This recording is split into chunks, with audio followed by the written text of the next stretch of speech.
그날은 유난히 공기가 맑았다. 유리병 너머 활주로의 불빛이 잔잔하게 번졌고 라운지 안의 웃음소리는 모든 걸 평온하게 포장하고 있었다. 나는 늘 하던 표정으로 들어섰다. 대표라는 역할은 들어서는 순간부터 얼굴이 먼저 인사한다. 그런데 입구 쪽에서 한 사람이 고개를 드는 순간 내 표정이 나보다 먼저 멈췄다. 정돈된 유니폼, 습관처럼 단정한 자세, 그리고 익숙해서 더 낯선 눈. 주희였다. 나도 놀랬어. 나 들어오다 놀랬어.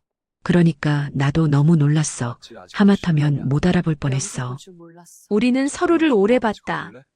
한 번 더 보면 무너질 것 같아서, 그런데 한 번 덜 보면 평생 후회할 것 같아서. 여기서 왜?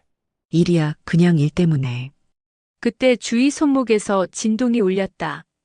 라운지의 조용함 속에서 경고처럼 또렷한 소리. 주희는 화면을 보자마자 숨을 삼켰다. 미안. 그녀는 받지 못했다. 받는 순간 지금 이 장면이 이름을 갖게 될 것 같았다. 바로 옆에서 비서가 한 발 다가왔다. 대표님, 다음 일정 이동 시간이. 나는 고개를 끄덕였지만 시선은 주희에게 붙어 있었다. 주희야. 내가 이름을 부르는 순간 주희의 휴대폰이 다시 울렸다. 이번엔 벨소리였다. 주희가 급히 끄는 손끝이 조금 떨렸다. 라운지 바깥에서 누군가가 주희를 불렀다. 가족의 목소리처럼 자연스러운 톤. 주희의 눈빛이 아주 잠깐 흔들렸다가 곧 업무용 미소로 돌아왔다. 그 미소가 더 아팠다. 나에게 주던 미소가 아니라 세상에 빌려 쓰는 미소였으니까. 정말 오빠가 맞네. 그 한마디로 20년이 한순간에 되살아났다.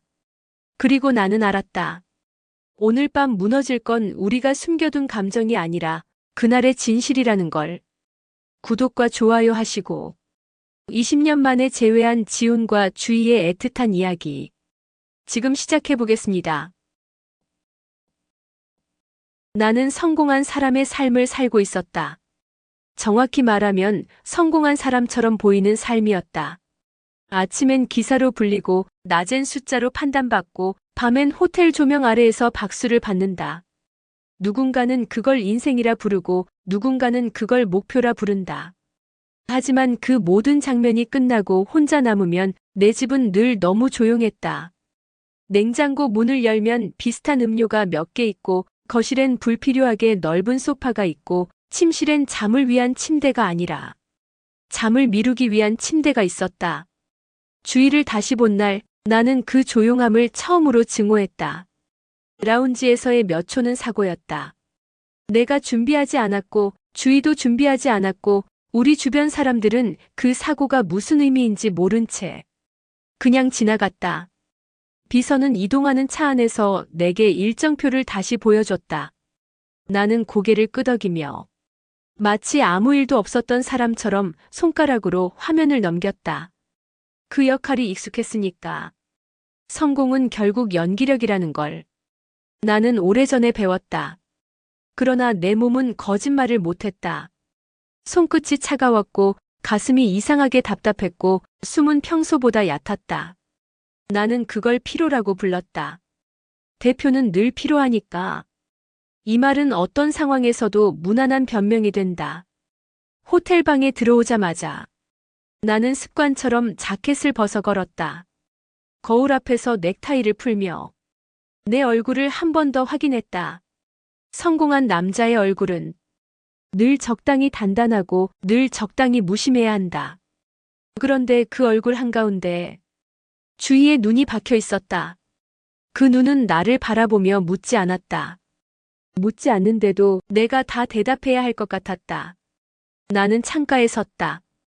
밖엔 눈이 흩날렸다. 눈은 언제나 흔적을 지운다. 그게 아름답다. 하지만 지워진 흔적 아래에서 사람은 오히려 더 선명한 상처를 찾아낸다. 주희는 지금 어떤 삶을 살고 있을까? 라운지에서 울린 진동과 받지 못한 전화와 누군가가 그녀를 부르던 목소리. 그 모든 단서가 하나의 결론을 만들었다. 주희의 현재는 나처럼 비어있지 않다. 그 사실이 나를 안심시키면서도 동시에 나를 더 비참하게 만들었다. 나는 성공을 선택한 게 아니라 성공 속으로 도망친 사람일지도 몰랐다. 그리고 도망친 사람에게 가장 무서운 건 되돌아갈 곳이 아니라 되돌아가야 할 진실이다. 밤늦게 홍보팀장이 연락을 했다. 나는 평소처럼 담담한 목소리를 유지했다. 상대는 더 담담했다. 담담함은 위기 때 가장 빠르게 공유되는 언어다. 홍보팀은 요즘 대표 리스크를 말하기 시작했다. 성공이 커질수록 개인의 사생활은 작아지고 작아질수록 흔들리는 폭은 커진다. 나는 그런 말을 수백 번 들었다. 다른 대표들의 사례를 보며 고개를 끄덕이기도 했다. 그런데 오늘은 그 말이 내 얘기였다. 라운지에서 누군가가 사진을 찍었다는 보고가 들어왔다. 아직 기사도 아니고 아직 소문도 아니지만 이미 누군가의 앨범 속에 장면이 저장되었다는 말. 나는 그 말을 듣는 순간 머릿속에서 계산이 시작되는 걸 느꼈다. 사진이 퍼질 확률, 유통 경로, 어떤 문장으로 포장될지, 어떤 키워드가 붙을지. 그런 계산이 무서운 이유는 그 계산이 익숙하기 때문이다. 사람의 감정도 세상의 소문도 나는 늘 그렇게 숫자로 다뤄왔다.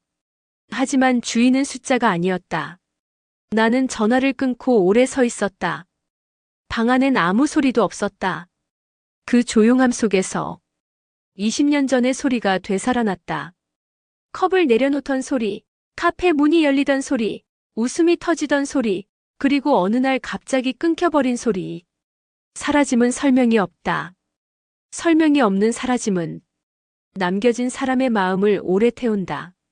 주희가 20년 동안 무엇을 태웠는지 나는 알지 못했다. 모른 척했다. 모른 척은 내 생존 방식이었다. 그런데 오늘 주희의 손끝이 떨리던 순간 나는 깨달았다. 모른 척은 끝났다. 이제는 알게 될 차례였다. 알지 못하면 계속 흔들릴 차례였다. 나는 업무라는 이름을 찾기 시작했다. 항공사 협업, VIP 프로그램, 행사 동선, 브랜드 미팅. 그 모든 단어는 사실 하나의 목적을 숨기기 위한 외투였다. 주의를 다시 마주칠 이유를 만드는 것. 스스로가 비열하게 느껴졌다. 하지만 동시에 어쩔 수 없다고도 느꼈다. 정면으로 다가가면 주위의 현재를 부숴버릴 것 같았다. 업무에 외투를 걸치면 적어도 당장 깨지진 않을 것 같았다. 새벽이 가까워질 때 비서에게서 메시지가 왔다. 내일 오전 항공사 측 실무 브리핑이 잡혔다는 말과 함께 담당자 리스트가 첨부되어 있었다. 나는 리스트를 내려가다가 한 줄에서 멈췄다. 그 이름이 있었다. 김주희. 그 순간 내 방의 조용함이 다시 무너졌다. 마치 누군가가 문을 열고 들어온 것처럼. 내일은 우연이 아니었다. 내일은 선택이었다. 그리고 나는 이미 선택을 해버린 사람처럼 숨을 쉬고 있었다. 주희의 삶을 나는 직접 보지 않았다. 하지만 나는 충분히 상상할 수 있었다.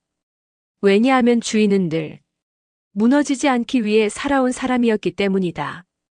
그녀는 어제 라운지에서 업무용 미소로 내 시선을 막았다. 그 미소는 예쁘기보다 단단했다. 그리고 단단한 미소는 대개 누군가의 삶을 지키기 위해 만들어진다. 나는 그 미소가 어디를 향해 있는지 대충 짐작했다.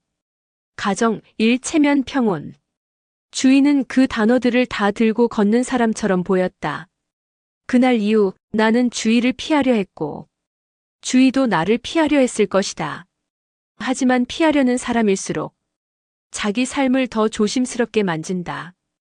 조심스럽게 만진다는 건 이미 금이 갔다는 뜻이기도 하다. 아침 출근길, 주희는 늘 같은 리듬으로 움직였을 것이다. 커피 한 모금, 유니폼을 정리하는 손, 거울 앞에서 머리카락을 살짝 고정하는 손끝. 승무원이라는 직업은 몸의 리듬을 규칙으로 만든다.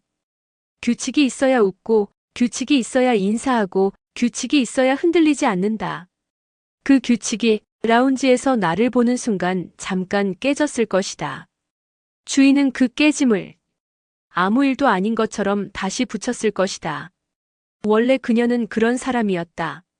주희의 결혼 생활은 적당히 잘 사는 결혼으로 보였다. 큰 사건도 없고, 큰 싸움도 없고, 큰 감동도 없다. 사람들은 그런 결혼을 안정이라고 부른다. 그러나 안정은 가끔 조용한 방과 닮았다. 바람이 안 들어오지만 숨도 오래 머문다. 남편은 주희의 변화를 아주 크게 보지 못했을 것이다. 처음엔 그저 피곤해 보였을 뿐이다. 비행 스케줄 때문이라고 생각했을 것이다. 하지만 결혼은 작은 패턴의 차이를 곧잘 알아챈다. 문을 여는 소리, 휴대폰을 내려놓는 각도, 대답이 반박자 늦는 리듬. 주희는 아마도 자신의 대답을 조금 더 빠르게 하려 했을 것이다. 조금 더 밝게 웃으려 했을 것이다. 조금 더 평소처럼 굴려 했을 것이다. 그러나 평소처럼 굴려는 노력 자체가 평소가 아니라는 증거다. 주희는 남편에게 불필요한 의심을 주고 싶지 않았을 것이다. 그 의심이 시작되면 끝은 늘 상상보다 가파르다. 특히 별일 없는 결혼은 별일 하나로 무너지기 쉽다. 별일이 없었기에 별일을 버티는 근육이 없기 때문이다. 그런데 주희에게는 별일이 생겼다. 그 별일은 주희가 선택한 것도 아니고 주희가 원한 것도 아니다. 나는 그 사실이 더 잔인하게 느껴졌다. 내가 성공한 CEO로 서 있는 이 현재가 주희의 현재를 덮어버릴 수 있다는 것. 나는 무엇을 빼앗으려는 의도가 없는데도 세상은 내 존재만으로도 누군가의 균형을 흔든다. 나는 내 사무실에서 내내 창밖을 보며 생각했다. 주희는 지금도 비행을 준비하고 손님에게 미소를 주고 평소처럼 살아야 한다. 그 평소가 무너질까봐 더 평소처럼 살아야 한다. 반면 나는 누구에게도 설명하지 않아도 되는 삶을 살고 있었다. 설명해야 할 가족이 없고 부딪혀야 할 가정이 없고 다만 부딪혀야 할 것은 세상의 시선뿐이다. 그 시선은 돈과 기사로 관리할 수 있다. 그게 내가 배운 생존 방식이다. 그러나 주희의 시선은 돈으로도 기사로도 관리되지 않는다. 주희는 내 과거를 안다. 내가 어떻게 사랑했고, 어떻게 약속했고, 어떻게 사라졌는지. 그걸 아는 사람이 나를 지금 다시 보면 아무 일도 아닌 척하는 게 오히려 죄가 된다. 그날 밤 나는 주희를 다시 만날 이유를 확정했다. 항공사 협업 미팅, 정식 절차, 공식 명분. 사람들이 보기엔 정상적인 장면. 그러나 나만은 안다. 그 명분의 안쪽에는 한 문장이 웅크리고 있다. 그날을 말해야 한다. 말하지 않으면 계속 흔들린다. 주희는 아마도 말하고 싶지 않을 것이다. 말하면 가정이 흔들리고 일상이 흔들리고 자기 자신이 흔들릴 테니까. 나는 그 흔들림이 두려워. 20년 동안 침묵을 선택했다. 침묵은 편리했다. 침묵은 내 성공을 도왔다. 침묵은 나를 살아남게 했다. 하지만 침묵은 주희의 시간을 태웠을지도 모른다. 그 사실을 생각하는 순간 내 목구멍 안쪽이 뜨거워졌다. 나는 그 뜨거움을 후회라고 부르지 않으려 했다. 후회는 너무 늦은 단어다. 대신 나는 그걸 이제라도 해야 할 일이라고 불렀다. 나는 비서에게 내일 미팅 동선을 한 번 더 확인하라고 지시했다. 그러면서도 속으로는 다른 걸 확인하고 있었다. 주희가 그 자리에 오면 나는 어떤 얼굴로 서야 하는가? 대표의 얼굴인가? 사라졌던 남자의 얼굴인가? 그리고 더 무서운 질문 하나. 그 자리에 주희의 남편이 함께 나타난다면 나는 어떤 사람이 되어버릴까? 그 질문은 아직 입 밖으로 나오지 않았다. 그러나 질문은 이미 내 안에서 움직이기 시작했다. 다음 날 아침 나는 평소보다 일찍 회의실에 들어갔다. 정장 소매를 정리하는 손끝이 이상하게 예민했다. 원래 이런 날은 중요한 투자자 앞에서나 떨린다. 그런데 오늘은 단지 한 사람을 다시 마주친다는 이유로 몸이 먼저 긴장했다. 항공사 측 실무 브리핑. 회의실은 깔끔했고 커피는 정돈되어 있었고 자료는 정확하게 인쇄되어 있었다. 모든 것이 정상의 포장을 하고 있었다. 그런데 정상의 포장 속에서도 비정상은 늘 작은 틈으로 새어나온다. 문이 열리고 관계자들이 들어왔다. 나는 인사하며 일어섰고 시선은 자연스럽게 명단의 한 줄을 찾았다. 주희가 들어왔다. 라운지에서 봤던 유니폼이 아니라 단정한 정장 차림이었다. 업무용 표정, 업무용 자세, 업무용 눈빛. 하지만 그 눈빛이 내 쪽으로 한 번 닿는 순간 나는 알았다. 업무만 남아있는 게 아니라는 걸. 우리는 악수하지 않았다. 악수는 너무 위험한 접촉이다. 손끝이 닿으면 사람은 과거를 너무 빨리 꺼내버린다. 회의는 평온하게 흘러갔다. 누군가는 숫자를 말했고, 누군가는 일정표를 말했고, 누군가는 리스크를 말했고, 누군가는 홍보 문구를 제안했다. 나는 그 모든 말을 들으며 정작 하나의 문장만 들었다. 주희가 숨을 쉬는 리듬. 주희는 긴장하면 숨이 얕아진다. 숨이 얕아지면 어깨가 아주 조금 올라간다. 아주 조금이라서 모르는 사람은 모른다. 그러나 나는 안다. 회의가 끝나갈 즈음 내 홍보팀이 은근하게 나를 살폈다. 그들의 눈은 숫자를 보지 않는다. 대표의 표정을 본다. 대표의 표정이 흔들리면 기사의 문장이 먼저 흔들린다. 내 비서는 회의 후 로비에서 동선과 사진 촬영 계획을 다시 확인했다. 공식 사진, 단체 사진. 정상적인 절차. 하지만 사진이라는 것은 정상적인 절차로 찍혀도 비정상적인 해석으로 팔린다. 주희도 그걸 알았을 것이다. 그래서 그녀는 사진 자리에서 내 옆을 피하려 했을 것이다. 피하는 동작은 오히려 눈에 띈다. 그 아이러니가 더 잔인하다. 로비에 내려갔을 때 나는 낯선 시선을 느꼈다. 호텔 로비는 늘 사람이 많고 사람은 늘 누군가를 본다. 그런데 어떤 시선은 그냥 보는 시선이 아니라 기억하려는 시선이다. 기억하려는 시선은 대개 목적이 있다. 나는 잠깐 고개를 돌렸고 정장 차림의 남자가 폰을 들고 있는 걸 보았다. 얼굴은 평범했지만 자세가 평범하지 않았다. 사진을 찍는 사람의 자세였다. 아직 셔터 소리는 들리지 않았지만 이미 장면은 저장되기 시작했을지도 모른다. 주희의 얼굴에도 아주 미세한 변화가 스쳤다. 그녀도 그 시선을 느낀 것이다. 우리는 아무것도 하지 않았는데 이미 사건의 씨앗은 뿌려지고 있었다. 그날 오후 나는 회의실로 다시 불려 들어갔다. 홍보팀은 선제 대응이라는 단어를 꺼냈다. 위기는 생기기 전에 관리해야 한다는 말. 나는 고개를 끄덕였다. 그 말이 틀리지 않아서가 아니라 그 말이 너무 익숙해서였다.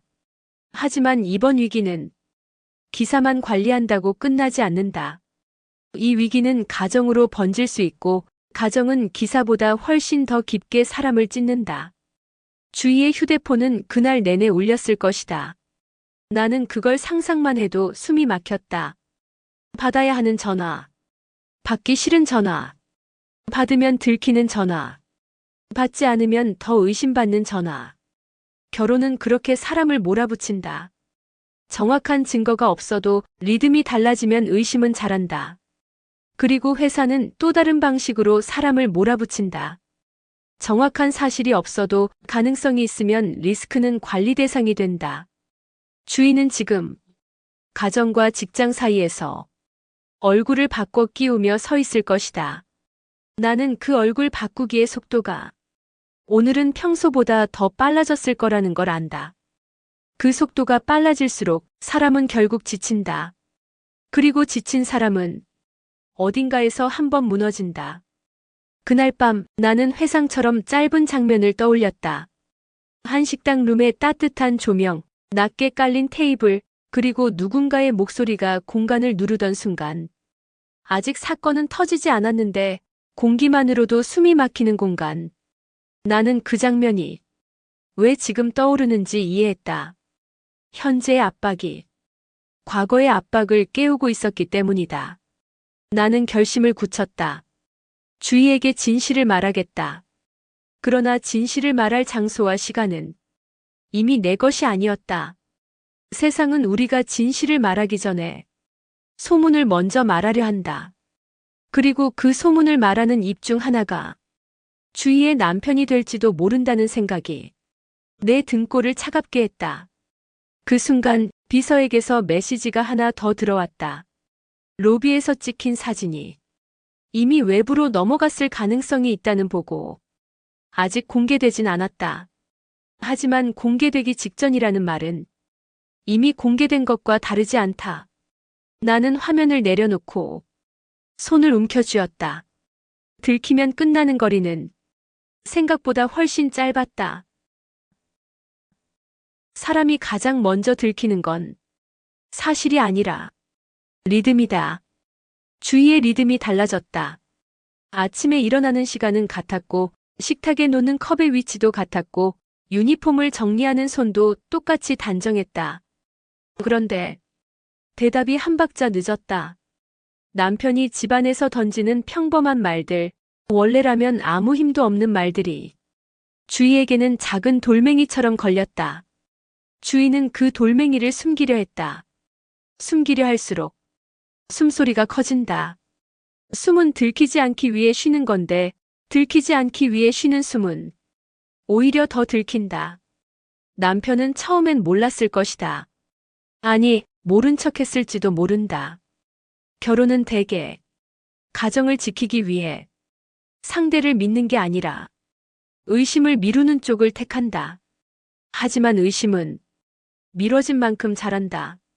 남편은 주희의 동선을 평소보다 더 묻기 시작했고 주희의 휴대폰이 울릴 때 눈빛이 한 번 더 오래 머물렀다. 주희는 그 눈빛을 피하려고 더 바쁘게 움직였다.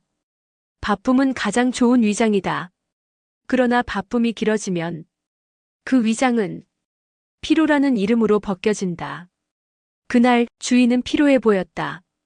피로는 누구에게나 있는 감정이라서 가장 안전한 변명처럼 보인다. 하지만 남편은 피로의 종류를 구분하는 사람이 되어가고 있었다. 비행의 피로인지, 업무의 피로인지, 아니면 말하지 못한 무언가의 피로인지. 주희의 일상은 그 구분 앞에서 점점 좁아졌다. 반대로 내 쪽은 리듬이 아니라 전선이었다. 홍보팀은 조심스러운 단어를 꺼내며 우리 회사의 평온을 정리하려 했다.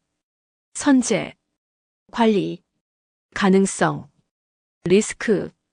그 단어들은 사람의 감정에는 관심이 없다.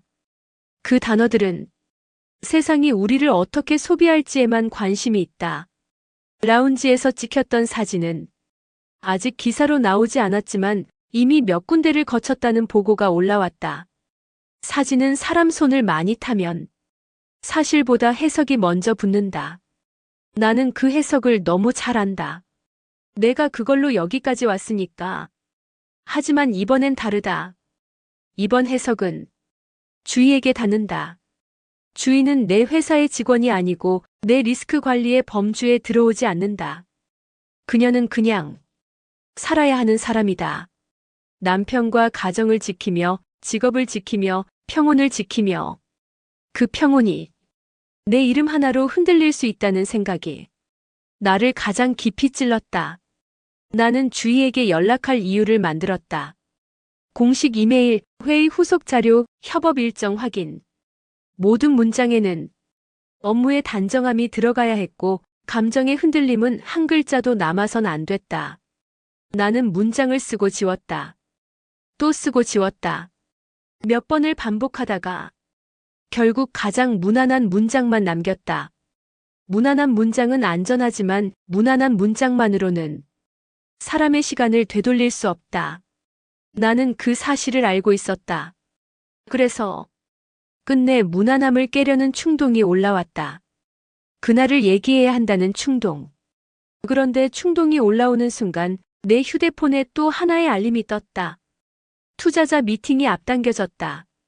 언론 인터뷰가 제안되었다. 행사장 포토월 동선이 확정되었다. 세상은 내 감정이 움직일 틈을 주지 않는다. 나는 다시 역할로 돌아갔다. 그리고 역할로 돌아가는 순간 주의가 더 선명해졌다. 역할을 할수록 나는 내가 아닌 사람이 된다. 내가 아닌 사람이 될수록 나는 주의 앞에서 더 죄인이 된다. 그날 밤 나는 불 꺼진 사무실에서 잠깐 아주 짧은 기억을 떠올렸다. 젊었던 시절, 우리가 딱 3년을 함께 살던 시간. 주인은 작은 원룸에서 커튼을 걷어올리며 웃었고 나는 좁은 싱크대 앞에서 라면을 끓였다.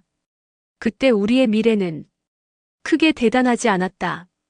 그저 내일도 함께 있다는 수준의 약속. 그 작은 약속이 어떻게 20년을 갈라놓을 만큼 큰 상처로 바뀌었는지 나는 그 계산을 아직도 끝내지 못했다. 나는 확신했다. 우리가 다시 만난 건 둘만의 사건이 아니다. 이미 누군가가 알아차렸고 그 알아차림은 증거를 찾는 방향으로 움직이고 있다. 가정은 의심을 키우고 회사는 가능성을 관리한다. 주인은 평온을 지키기 위해 더 조용해질 것이고 나는 진실을 말하기 위해 더 위험해질 것이다. 그리고 그 위험은 내일이 아니라 오늘 밤부터 시작될 것이다. 주희의 휴대폰이 울릴 때마다 그녀가 더 빨리 끊는 습관이 생겼고 남편의 눈빛은 그 습관을 놓치지 않았다. 그 눈빛이 언젠가 확신이 되는 순간 우리는 더 이상 업무라는 외투 뒤에 숨을 수 없게 된다. 주희와 나 사이에 대화를 위한 자리는 없었다. 있다 해도 그 자리에는 늘 세 번째 사람이 앉아 있다. 가정이라는 사람, 회사라는 사람, 세상이라는 사람. 우리는 둘만 서 있어도 이미 셋이었고 셋이어서 둘이 될 수 없었다. 그래서 나는 가장 안전한 장소를 골랐다. 안전하다는 건 사람이 많다는 뜻이기도 하다. 사람이 많은 곳에서는 사람이 많아서 들키기 쉽고 그럼에도 또 안전한 이유는 사람이 많아서 사람들이 자세히 보지 않는다는 점이다. 호텔의 카페, 낮에 밝은 조명, 짧은 시간, 짧은 동선. 주인은 약속 시간보다 조금 늦게 들어왔다. 늦음은 회피가 아니라 확인이다. 들키지 않았는지, 누가 따라오지 않았는지, 자신의 숨이 정상인지. 주인은 앉지 않고 잠깐 서서 주변을 훑었다. 그리고 가장 늦게 앉았다. 앉는 순간 그녀는 더 이상 도망칠 수 없기 때문이다. 나는 그녀의 얼굴을 보며 이상한 감정을 느꼈다. 낯설다. 그리고 익숙하다. 낯설어서 더 보고 싶고 익숙해서 더 두렵다. 주위의 눈 밑에는 조금 더 깊어진 그림자가 있었고 입술은 더 말라 있었고 표정은 더 단단했다. 그 단단함이 결혼의 단단함인지 아니면 삶을 견디는 단단함인지 나는 구분할 수 없었다. 우리는 말을 많이 할 수 없었다. 말을 많이 하면 그 말들이 사건이 되기 때문이다. 나는 말 대신 내 안에서 문장을 키웠다. 그날을 말해야 한다. 그날을 말하지 않으면 우리는 재회조차 죄가 된다. 그런데 그날은 내 입 밖으로 나오기 전에 이미 내 몸을 먼저 흔들었다. 커피잔을 잡는 손이 미세하게 떨렸다. 그 떨림은 지금의 떨림이 아니라 과거의 떨림이었다. 그리고 과거는 이상하게도 한식 냄새를 품고 있었다. 따뜻한 탕에 김, 나무 격자 너머의 조명, 낮은 상 위로 놓였던 반찬들. 한식당 룸. 그날의 방은 조용했지만 조용해서 더 무서웠다. 주희의 아버지는 조용한 목소리로 사람을 누르는 방법을 아는 사람이었다. 큰 소리를 치지 않아도 폭발하지 않아도 그 방의 공기는 그 사람의 호흡만으로도 무거워졌다. 나는 그 자리에서 제대로 숨쉬지 못했다. 흰 셔츠에 어두운 정장. 정장 안쪽으로 식은땀이 고였다. 주인은 밝은 파스텔 톤의 정장을 입고 내 옆에 앉아 있었다. 그녀는 아버지와 나 사이에서 눈빛을 왔다 갔다 하며 무언가를 지키려 했다. 그때 나는 처음으로 느꼈다. 사랑은 둘만의 일이 아니라 가족이라는 전쟁터에서 증명해야 하는 일이기도 하다는 걸. 아버지는 직업을 물었고 미래를 물었고 자리라는 단어를 반복했다. 나는 그 단어들을 이겨내려 했지만 그 단어들은 내 목을 조였다. 한 사람의 평가 앞에서 내 인생이 종이처럼 얇아지는 느낌. 그 종이가 진짜로 내 앞에 놓였다. 이력서. 나는 그 종이를 내 인생의 요약이라고 믿었다. 내가 누구인지, 어디서 왔는지, 무엇을 할 수 있는지. 한 장이면 충분하다고 믿었던 가장 얇은 증명. 아버지의 손이 그 종이 위로 천천히 올라갔다. 손끝이 종이를 눌렀다. 그 눌림 하나로 방 안의 공기가 더 낮아졌다. 그 장면이 지금의 카페 테이블 위에 겹쳐졌다. 주인은 지금도 아버지와 나 사이에 앉아 있었다. 다만 아버지의 자리에 앉은 건 남편일 수도, 세상일 수도, 회사일 수도 있다. 나는 주위를 보며 그때의 주위를 떠올렸다. 주위는 그날 내가 무너지지 않게 내 무릎 옆에서 손을 꽉 잡았었다. 그 손의 온도가 아직 남아있는데 지금 주위의 손은 내 쪽으로 오지 않는다. 그게 당연하다. 주위는 지금 누군가의 아내이고 나는 지금 성공한 CEO이며 우리는 지금 들키면 끝나는 거리를 걷고 있다. 나는 결심했다. 진실은 말이 아니라 시간을 요구한다. 우리는 오늘 한 번으로 끝낼 수 없다. 오늘 끝내면 끝낸 게 아니라 도망친 것이 된다. 하지만 이어가면 우리는 더 큰 폭풍 속으로 들어간다. 그 폭풍의 첫 파도는 이미 주위의 가정에서 일어나고 있을 것이다. 그리고 두 번째 파도는 내 회사에서 내 이름 위로 올라오고 있다. 밖으로 나가려는 순간 유리창 너머로 낯선 사람이 우리 쪽을 오래 바라봤다. 그 시선은 우연이 아니라 기억하려는 시선이었다. 나는 그 순간 알았다. 그날의 방이 과거에만 있는 게 아니라 지금도 다시 만들어지고 있다는 걸. 그리고 그 방은 이번엔 더 많은 사람을 앉힐 준비를 하고 있었다. 사건은 늘 새벽에 자란다. 아직 아무도 공식적으로 말하지 않았는데 이미 몇 명은 알고 있고 이미 몇 명은 공유했고 이미 몇 명은 해석을 붙인다. 그날 아침 내 홍보팀이 나를 불러 세웠다. 그들의 얼굴은 늘 단정한데 단정할수록 위기다. 사진이 돌고 있었다. 정확히 말하면 사진 자체보다 문장이 먼저 돌고 있었다. 대표가 낯선 여성과 마주쳤다. 대표에게 새로운 관계가 있다. 대표의 사생활이 불안정하다. 이런 문장들은 근거를 먹고 크지 않는다. 상상과 욕망을 먹고 큰다. 그리고 세상은 성공한 남자의 추락을 성공한 남자의 성공만큼이나 좋아한다. 나는 그 사실을 누구보다 잘 안다. 그래서 더 무서웠다. 무서운 건 기사 한 줄이 아니라 그 기사 한 줄이 주위에게 닿는 경로가 너무 많다는 점이었다. 가정으로 가는 경로, 직장으로 가는 경로, 지인에게로 가는 경로. 세상은 한번 퍼지면 돌아오지 않는다. 그날 주위의 휴대폰이 울렸을 것이다. 아무렇지 않은 안부처럼 시작된 말들이 조금씩 방향을 바꿔 확인과 의심으로 바뀌었을 것이다.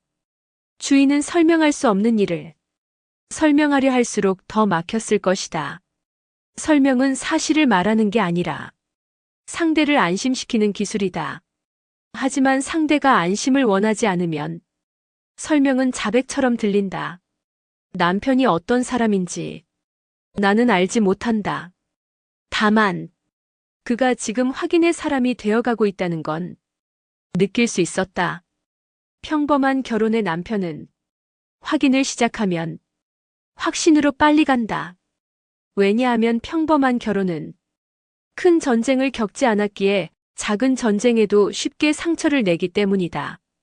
그날 오후 나는 예정된 행사에 섰다. 포토월 앞에서 웃고 악수하고 짧은 인사를 했다. 사람들은 내 얼굴을 찍었다. 그리고 그 사진을 올리며 또 다른 문장을 붙일 것이다. 세상은 내 얼굴을 좋아하지 않는다. 세상은 내 얼굴에 붙는 이야기를 좋아한다.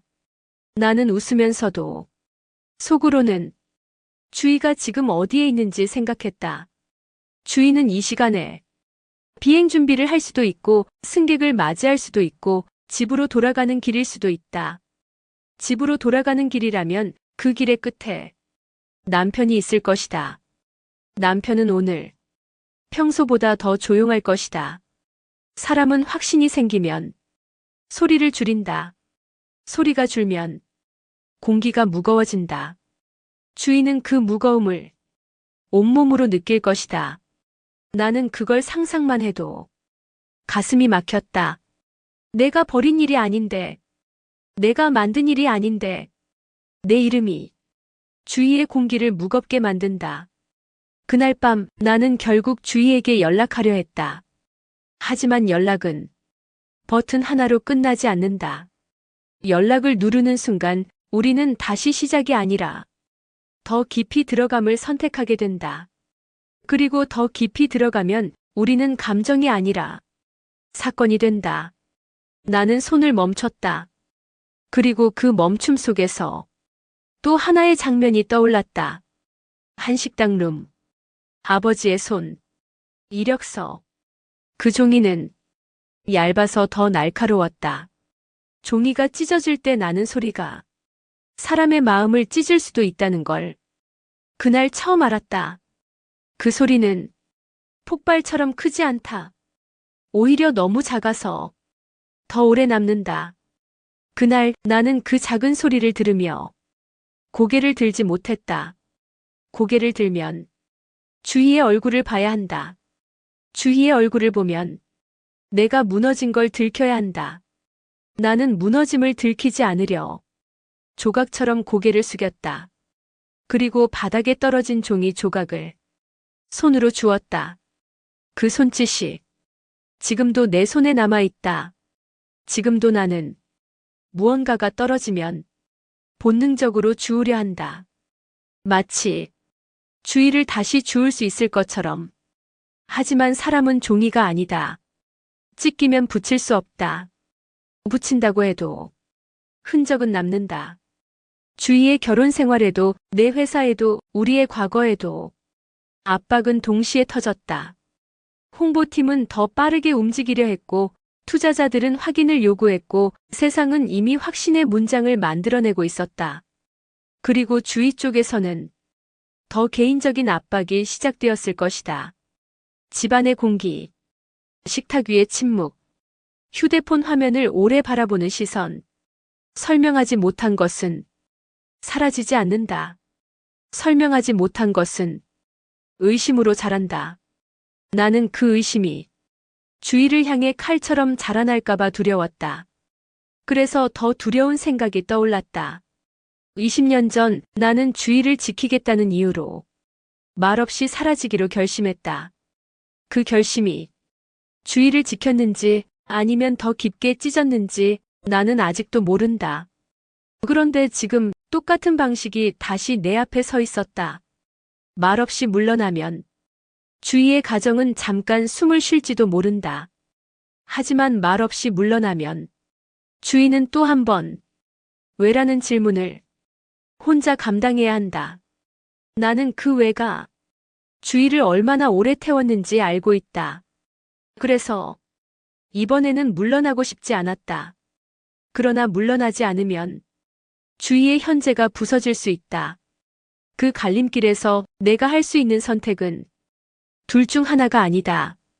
나는 세 번째 선택을 찾아야 했다. 선은 지키되 진실은 마주하는 방식. 그 방식이 가능할지 아직은 알 수 없었다. 다만 확실한 건 하나였다. 사진 한 장이 만든 파문은 이미 바다를 만들었고 우리는 이제 그 바다를 건너야 한다는 것. 파문이 바다가 되는 순간은 생각보다 빠르다. 처음에는 작은 소문이었다. 두 번째에는 확인이었다. 세 번째에는 확신이었다. 사람들은 확신을 좋아한다. 확신은 이야기를 단단하게 만들고 단단한 이야기는 쉽게 팔린다. 그날 내 회사의 회의실은 평소보다 더 조용했다. 조용함은 준비의 신호다. 누군가가 폭발하기 전에 숨을 고르는 시간. 홍보팀은 내 앞에 자료를 깔았다. 온라인 반응, 커뮤니티 확산, 기자 리스트, 질문 예상 문장. 그리고 가장 중요한 문장 하나. 대표님의 사생활이 회사의 신뢰에 영향을 주는지 확인이 필요합니다. 사생활이란 단어는 원래 개인의 영역이지만 회사 안에서는 항상 회사의 문제가 된다. 투자자들은 더 단순했다. 확인해달라. 사실이냐 아니냐? 리스크가 있냐 없냐? 나는 사실을 말할 수도 없고 거짓을 말할 수도 없었다. 사실은 주의를 찢고 거짓은 나를 찢는다. 내가 선택한 건 침묵이었다. 침묵은 늘 내 편이었다. 그러나 오늘의 침묵은 20년 전의 침묵과 같은 냄새가 났다. 그때도 나는 말하지 않았다. 말하지 않음으로써 주의를 지킨다고 믿었다. 그 믿음이 얼마나 오만했는지 나는 이제야 조금씩 이해하기 시작했다. 회의가 끝나고 사무실로 돌아오는 길 비서가 조심스럽게 물었다. 내가 어떤 여성과 가까워졌다는 소문이 이미 회사 안에서도 돌고 있다는 말. 임원들의 눈빛이 달라졌다는 말. 그리고 내일 아침 기자가 질문을 던질 가능성이 높다는 말. 나는 창밖을 보며 고개를 끄덕였다. 고개를 끄덕이면서 내 머릿속에는 주희의 집이 떠올랐다. 주희의 집은 지금 어떤 공기일까? 주희가 적당히 잘 살고 있다고 말할 수 있는 결혼은 대개 크게 무너지지 않는 대신 크게 숨도 쉬지 못하는 구조다. 그 구조에 의심이 들어가면 공기는 더 얇아진다. 주희의 남편은 아마도 그날부터 조금 더 정확한 질문을 시작했을 것이다. 어디 있었는지, 왜 늦었는지, 누구를 만났는지. 주희는 대답했을 것이다. 그 대답은 틀리지 않았을 것이다. 하지만 대답이 틀리지 않아도 의심은 사라지지 않는다. 의심은 대답을 듣기 위해 묻지 않는다. 의심은 반응을 보기 위해 묻는다. 주희가 한 박자 늦게 숨을 쉬는지, 눈동자가 어디로 피하는지, 휴대폰을 내려놓는 각도가 달라졌는지. 그런 것들이 진짜 증거가 된다. 나는 그 사실이 견딜 수 없이 싫었다. 주희가 지금 내가 만든 이야기 안에서 검열당하고 있다는 느낌이었기 때문이다. 그날 밤 주희가 내게 연락하지 않을 거라는 건 알고 있었다. 주희는 늘 무너질 때까지 혼자 버티는 사람이었다. 남에게 기대기 전에 자기 자신을 먼저 붙잡는 사람. 하지만 어떤 버팀은 혼자 할수록 더 깊이 부서진다. 나는 주희에게 연락하기로 했다. 더 늦으면 주희가 가정에서 혼자 무너질지도 모른다. 그리고 내가 무엇보다 두려운 건 주희가 무너진 뒤에도 내가 또 침묵으로 도망치는 사람이 되는 것이었다. 나는 메시지를 길게 쓰지 않았다. 긴 문장은 증거가 된다. 그래서 나는 짧게, 사실상 아무것도 말하지 않는 문장을 보냈다. 오늘 괜찮아. 그 문장 하나가 내가 할 수 있는 최선이었다. 하지만 최선은 대개 부족하다. 주희가 답장을 하지 않아도 나는 이해할 수 있었다. 주희는 지금 답장을 하는 순간 가정이 더 흔들릴 수 있기 때문이다. 그때 내 안에서 오래 묻어둔 장면이 더 선명하게 떠올랐다. 한식당 룸. 아버지는 조용히 나를 눌렀다. 30이 넘었는데 자리 하나 못 잡았다는 말, 남의 딸 인생을 망치지 말라는 말. 그 말은 사실이 아니라 판결이었다. 주희는 그 방에서 내 편을 들려 했다. 하지만 가족이라는 벽은 연인이라는 손보다 높았다. 그리고 결정타. 아버지의 손이 내 이력서를 잡았고 그 종이를 천천히 그러나 망설임 없이 찢었다. 그날 찢긴 건 이력서가 아니었다. 주의를 지키려던 마음과 내 인생이 찢겼다. 그때 나는 결심했다. 말없이 사라져 주기로. 그 결심은 용기처럼 보였지만 사실은 겁이었다. 주희가 아버지와 싸우지 않게, 주희가 더 큰 지옥을 겪지 않게 그렇게 믿으며 나는 스스로를 설득했다. 하지만 설득의 끝은 침묵이었고 침묵은 주희에게 설명 없는 상처로 남았을 것이다. 현재가 과거와 겹쳤다. 지금도 누군가는 주희의 삶을 판결하려 하고 지금도 나는 말을 아끼며 물러날 핑계를 찾고 있었다. 회사도 세상도 내게 똑같은 결론을 내렸다. 대표는 안전해야 한다. 하지만 주인은 사람이었고 사람은 안전만으로 살지 않는다. 나는 그날 밤 처음으로 안전이 아니라 진실을 선택해보려 했다. 그리고 그 선택은 다음 날 아침 더 큰 폭풍을 부를 준비를 하고 있었다. 폭풍이 오기 전에는 공기가 더 고요해진다. 아침, 나는 회의실로 들어가기 전에 잠깐 혼자 서 있었다. 유리벽에 비친 내 모습은 그냥 대표였다. 그런데 내 속에서는 대표가 아니라 그날 한식당 바닥에 떨어진 종이 조각을 줍던 젊은 남자가 서 있었다. 나는 그 젊은 남자를 20년 동안 숨겨왔다. 성공은 그 숨김 위에 쌓였다. 하지만 숨김은 언젠가 가장 아픈 방식으로 부서진다. 오늘이 그날이었다. 홍보팀은 발표문 초안을 준비했다. 개인적 소문에 대해선 언급하지 않는다. 업무와 성과에만 집중한다. 대표의 이미지는 흔들리지 않는다. 그 문장들은 똑똑했고 효율적이었고 현실적이었다. 그러나 그 현실 속엔 주의가 없었다.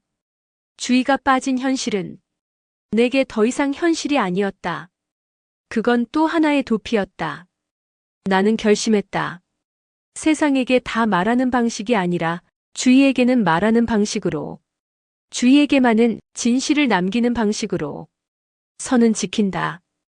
가정을 깨지 않는다. 회사도 무너뜨리지 않는다. 하지만 진실은 마주한다. 20년의 침묵을 오늘 끝낸다. 그 방식은 아주 좁은 길이었다. 나는 그 길을 찾기 위해 주위가 가장 안전할 시간과 장소를 계산했다. 사람이 많은 곳, 그러나 지나치게 공개적이지 않은 곳, 주위가 업무로 움직일 수 있는 곳, 그리고 무엇보다 그녀가 도망치지 않아도 되는 명분이 있는 곳. 나는 항공사 담당자와의 후속 미팅을 한 번 더 만들었다. 공식 일정으로 짧게, 정상적으로. 그 일정은 겉으로는 협업의 결론을 위한 자리였다. 그러나 내게는 침묵의 결론을 위한 자리였다. 주인은 그 자리에 왔다. 얼굴은 평소처럼 단정했다. 눈빛도 평소처럼 침착했다.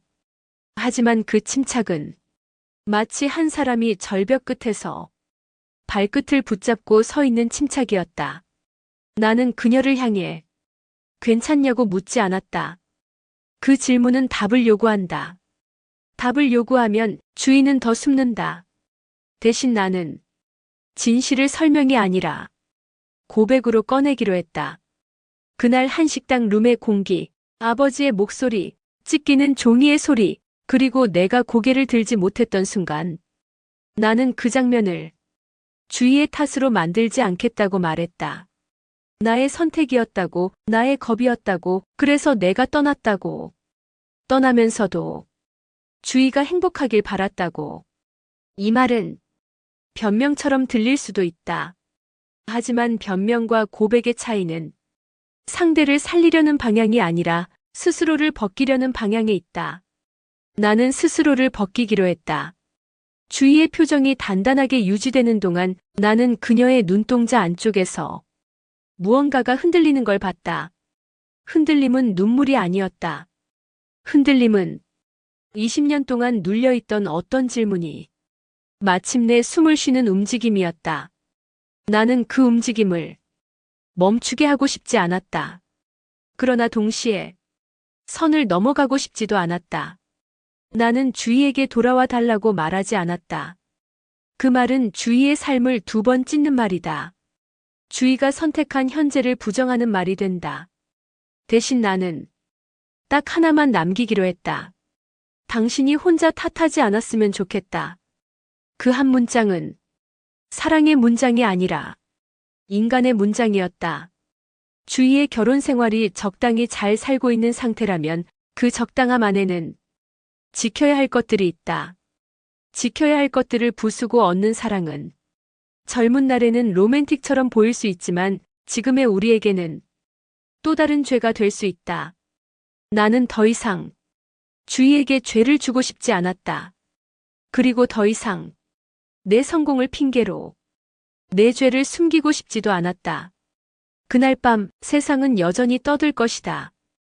회사도 여전히 안전을 요구할 것이다. 남편도 여전히 확인을 계속할 수 있다. 하지만 한 가지는 달라졌다. 주희는 왜라는 질문을 혼자 감당하지 않아도 된다. 그리고 나는 침묵으로 도망치던 사람이 아니라 진실을 남긴 사람이 된다. 마지막 장면은 큰 사건이 아니었다. 그저 눈이 내리는 거리에서 주희가 평소보다 조금 더 깊게 숨을 쉬는 순간이었다. 숨이 깊어졌다는 건 살아낸다는 뜻이다. 그리고 살아낸다는 건 끝내 사랑을 선택하든 선택하지 않든 자기 자신을 다시 붙잡는다는 뜻이다. 나는 그 숨을 떠올리며 처음으로 집안의 조용함이 덜 무섭다고 느꼈다. 조용함 속에서도 도망치지 않기로 했으니까 우리가 다시 만난 건 다시 사랑하기 위해서만은 아니었다. 우리가 끝내지 못한 진실을 끝내기 위해 그리고 각자의 삶을 더 이상 찢기지 않게 하기 위해서였다. 그게 성숙한 재회의 방식이었다. 긴 영상 끝까지 시청해주셔서 대단히 감사합니다.